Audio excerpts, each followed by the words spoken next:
Assalamualaikum warahmatullahi wabarakatuh. Salam sejahtera bagi kita semua.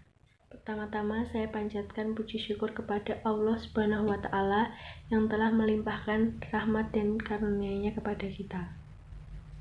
Serta sholawat dan salam tak lupa kita panjatkan kepadanya. Pada kesempatan kali ini, saya akan menyampaikan pidato tentang bagaimana menghadapi kebiasaan baru atau new normal. Pada awal tahun 2020, dunia digemparkan dengan menyebarnya suatu penyakit yang menjangkit puluhan ribu orang hingga jutaan orang di dunia. Penyakit ini bernama coronavirus atau yang sering disebut dengan COVID-19.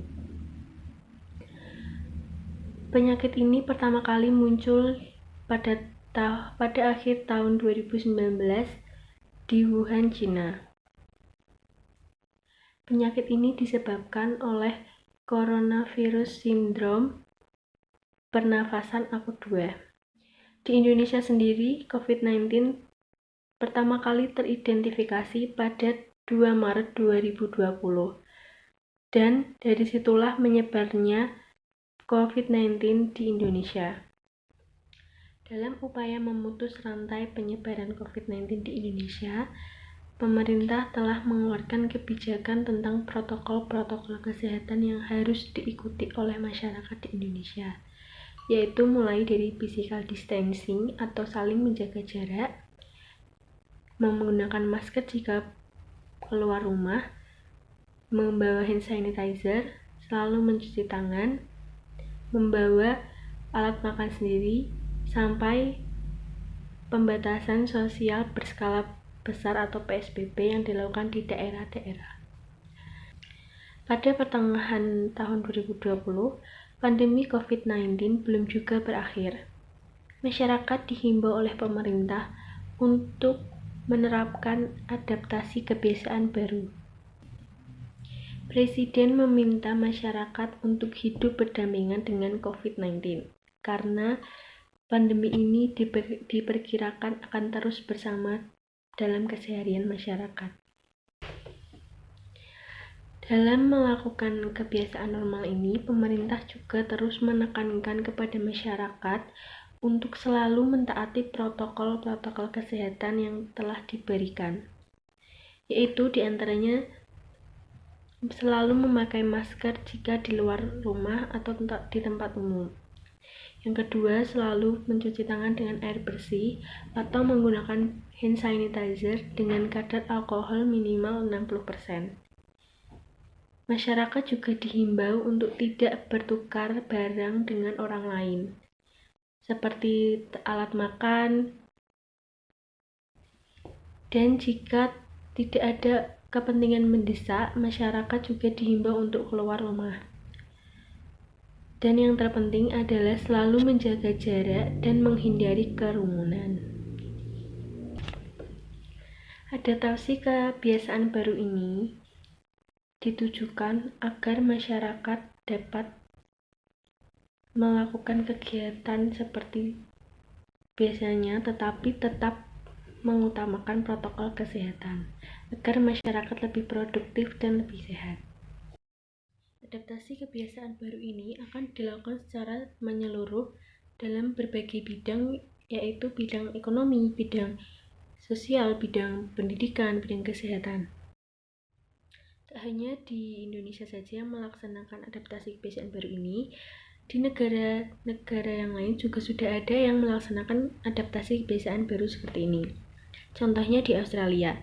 Di Australia sudah menerapkan adaptasi kebiasaan baru ini sejak awal menyebarnya virus COVID-19 di negara itu.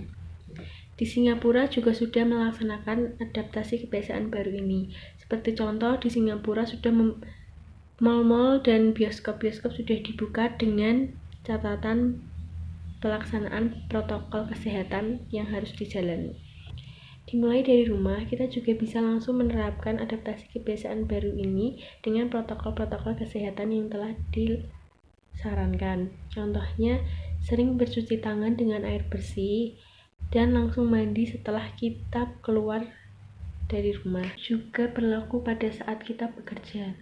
Sebelum memasuki kantor, kita diwajibkan untuk melakukan pengecekan suhu menggunakan termogan, lalu mencuci tangan menggunakan sabun yang telah disediakan di kantor tersebut.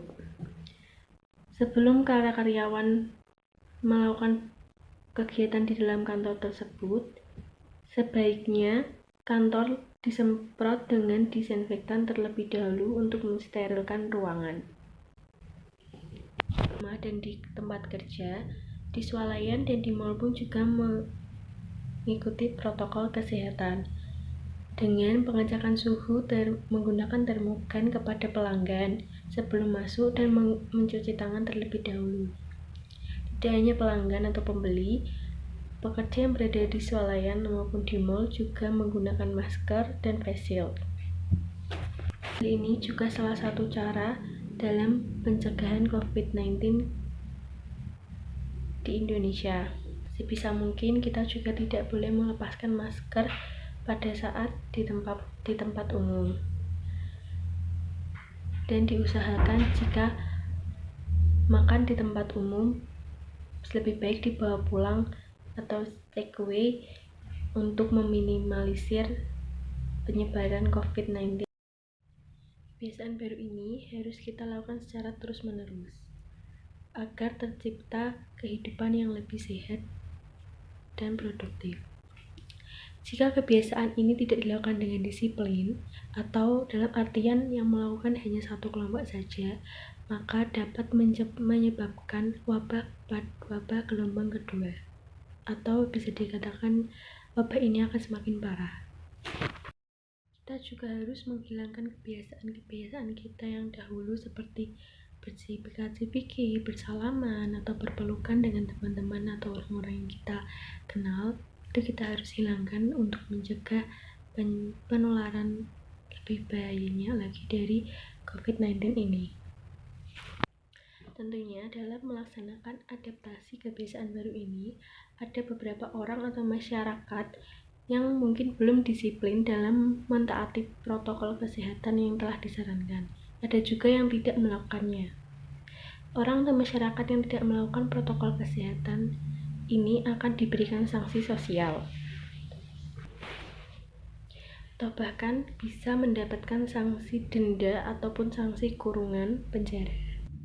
Kesimpulannya, antara masyarakat dan pemerintah harus saling bekerja sama dalam mencegah penularan COVID-19 ini semakin parah. Dengan menjalankan protokol kesehatan yang telah ada, masyarakat telah membantu mengurangi resiko penyebaran COVID-19. Sekian yang dapat saya sampaikan. Semoga apa yang saya sampaikan tadi dapat bermanfaat untuk banyak orang, dan semoga kita selalu dalam keadaan sehat dan terhindar dari virus COVID-19 ini. Dan jika ada tutur kata atau perkataan saya yang kurang berkenan atau yang tidak sopan, saya minta maaf sebesar-besarnya. Terima kasih. Wassalamualaikum warahmatullahi wabarakatuh.